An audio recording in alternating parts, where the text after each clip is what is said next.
What's going on, guys? So today I want to go through some of my guitars, some of my electric guitars that I use for live, for studio, for all kinds of occasions. So let's start here. This is my Fender Telecaster. Now this is a player series. I absolutely love this guitar. This is one of my early electric guitars. This is such a beautiful instrument. It plays well. There was something about this neck. I was on a hunt for the neck that sort of felt perfect and smooth and just was able to move on it. And I was having so much trouble. I was going Telecaster to Telecaster, trying different ones, and I just never found it until I found this one at a Guitar Center. And I was like, man, this feels so great. And I've used it ever since. This guitar, obviously nothing sounds like a Telecaster, and it's such a diverse instrument, and it's so great for playing blues, for rock and roll, for playing any genre, honestly. So that is why I have this. Love this guitar. Let's keep moving. Now this one's kind of weird. This is actually a Squier Affinity Stratocaster in Olympic White. A lot of people have a lot of hate for this guitar. They say like, oh, it's a Squier Affinity, it's a terrible guitar, a terrible series. Let me say something. I love this guitar, okay?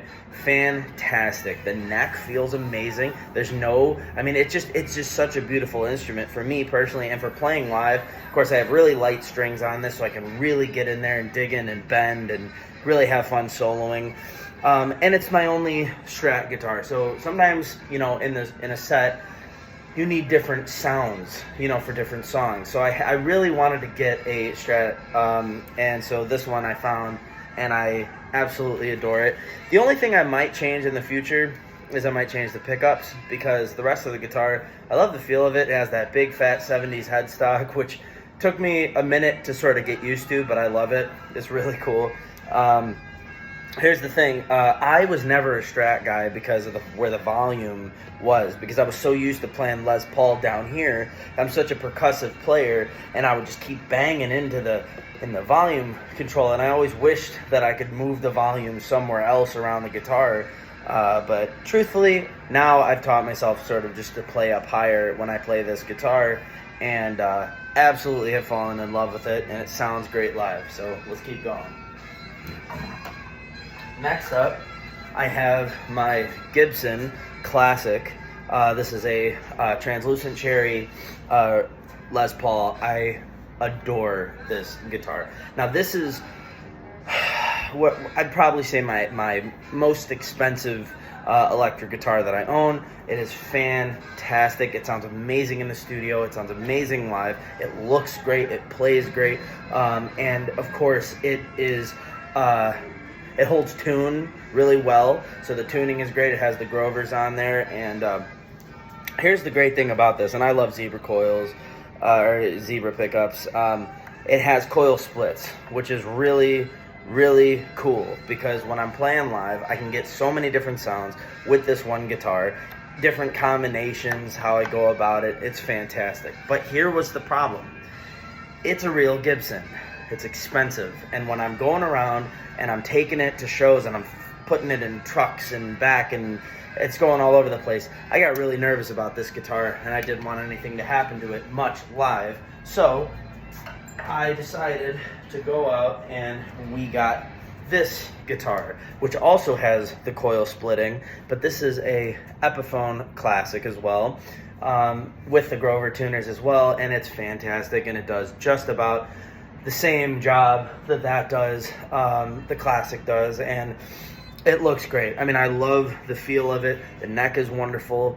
And this guitar just really has become a staple in my live shows, because it's so fantastic that I can sort of go about the same way that I do with that guitar on this guitar, and it sounds just as good. And it's great. I don't use this one in the studio. This is pretty much a live guitar, but I love this guitar. Let's keep on rolling here. This here is my very first, it was the second electric guitar I ever got. This is just a fantastic. This is of course, this is another Epiphone. Fantastic guitar. I love playing this guitar. This was special. My dad got me this guitar I've played it live a few times, but I kind of try not to too much because I don't want anything to happen to it. It's just so beautiful. I love the finish, the top on this. It is just gorgeous, and it plays wonderfully. This is one of those that's just like special to me, big time. And I also love the neck on it. It's kind of flat, but it's a little wider, and I kind of enjoy some of the big chords on this. It just feels good. Fantastic guitar. Now, to move on to my last one that I'm going to show in this video. This is my Amber Burst. This is an Epiphone. Now, here's the crazy thing. This guitar is kind of like my number one. I mean, this is like my favorite feeling guitar. I play this one in the studio live. This has kind of become my staple instrument. It's a thick neck, which I love personally. Feels good. You can really grab onto it. Now, when I was in Guitar Center, and there was a used section on the wall, and I just sort of went to the back and I found this one, and I was like, oh my gosh, it's only like a couple $100. And it has a headstock right here, if you can see this. It does have that, it did get, dropped, or it was damaged a little bit, and it has just a little mark here. But I played it, and I plugged it in. It was like butter. It was like me and the guitar connected. This is such a beautiful, beautiful guitar.